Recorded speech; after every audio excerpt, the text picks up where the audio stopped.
What's going on, everybody? HBAR still leading the way here. Number one gainer in the last 24 hours. This on the heels of the big news that came out yesterday.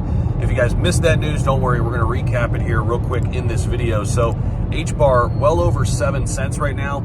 Crazy, because not too long ago we were sitting at 4 cents. That's a pretty good return here, especially during a bear market.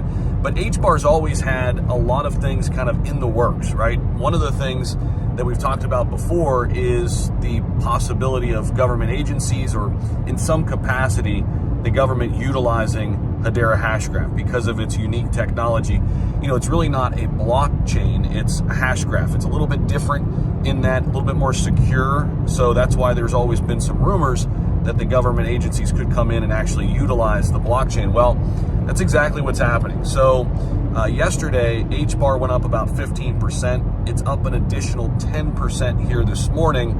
This is after the U.S. Federal Reserve's FedNow has added a Hedera Hashgraph-based micropayments platform, Drop, as a service provider. FedNow, of course, is the instant payment service provider developed by the feds, which essentially, you know, like when you transfer money via your banks, you got to wait for it to get there if the banks are closed.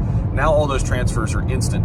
I'll give you an example just real quick in my own life. When I bought a car recently, it took over a week to do so because it had to get processed. It had to go through the weekend, right? And transferring money. Now those wire transfers are instant due to the new technology that FedNow has put together. So they're utilizing Hedera Hashgraph in this capacity, and this is why we're seeing HBAR up in the last 48 hours. So let me know what you guys think about this down below. We'll see you. Bye.